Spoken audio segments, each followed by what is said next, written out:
What's up, YouTube? It's Joel with your stimulus and news update. As of October, lawmakers have made a deal on the debt ceiling to actually increase it temporarily. Joe Manchin is saying that Bernie Sanders wants to produce an entitlement society with all this stimulus. We've got Pramila Jayapal, who says that progressives don't have a red line for the cost of the reconciliation bill. They want $3.5 trillion. We also have Joe Manchin, who is putting progressives in a tight spot with demanding they pick one of the three family policies as priority in the reconciliation bill. We will go over all the options in just a moment.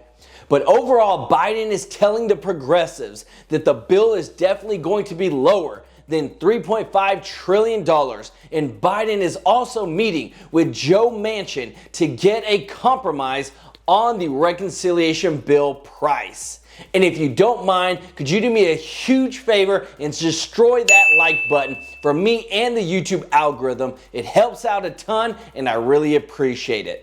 And please, if anyone asks you for personal info or to contact them on WhatsApp or by text, it's not me, it's fake. Please don't do it. So Senate Majority Leader Chuck Schumer announced that he worked with Mitch McConnell, who's a Republican, and they were able to come to a deal on a short-term debt ceiling increase. Chuck Schumer said, "I have some good news. We have reached an agreement to extend the debt ceiling through early December, and it's our hope that we can get this done as soon as possible.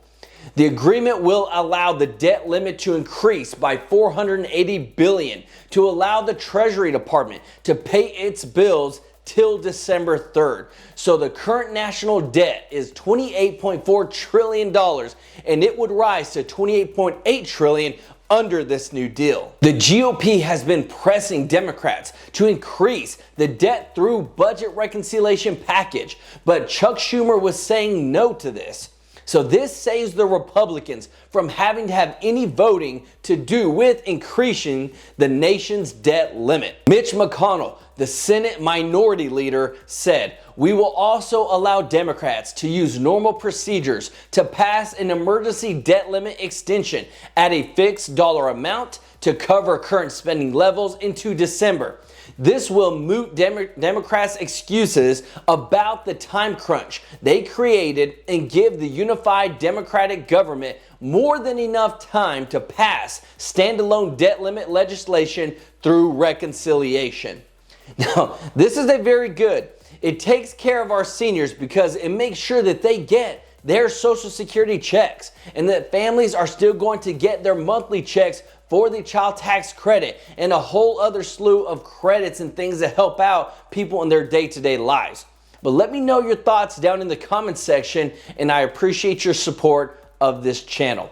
Right now, Joe Manchin and Bernie Sanders are going at it big time.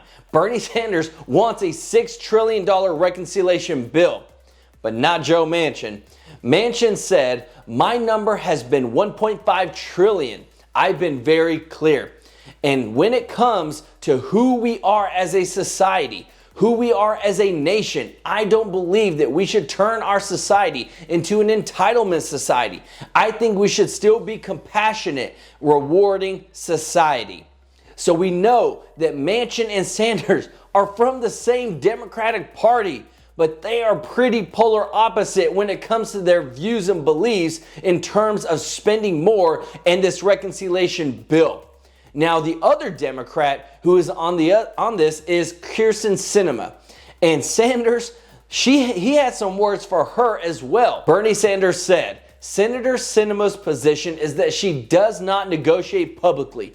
I don't know what that means. I don't know where she's coming from." Now, Kyrsten Sinema and Joe Manchin are essentially holding all the cards when it comes to the Senate and negotiating on this reconciliation bill, because everybody else is on board, and they're the two moderate Democrats that want to pull back some of the spending to make sure that we're being fiscally responsible.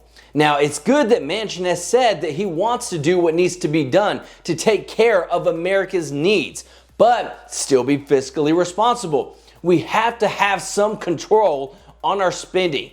And it's good that we have some congressmen and congresswomen and senators that are looking out for our tax dollars that we pay in for them to manage.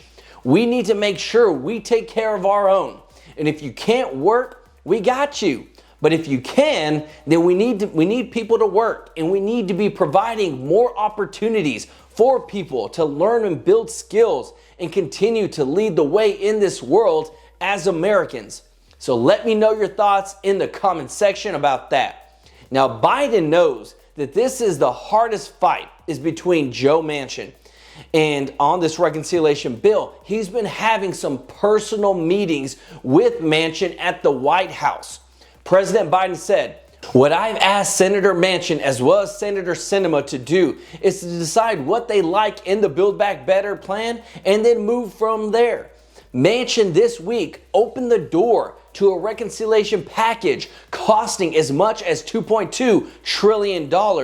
But then we have a progressive House Democrat who's Pramila Jayapal, who is leading the progressives in the House, who's literally on the flip side of this. Jayapal said, "It all depends on what's in there." That's why we're not giving any red line numbers on the price tag, because the way that we came up with the 3.5 trillion originally was by saying this is what we want to include. So there's a huge battle of what this is actually going to look like and what this actually is going to cost. But with this, Manchin is heavily focused on cutting down the total cost, as well as Kyrsten Sinema. He even said to progressives to choose one of the 3 top policies for families as a priority, because they probably wouldn't be able to get all 3, but they need to focus on one for the reconciliation bill. Number 1 is the expanded child tax credit. That's where families are getting the monthly checks for the kids. Number 2 is the paid family medical leave. Number 3 is the subsidies for childcare.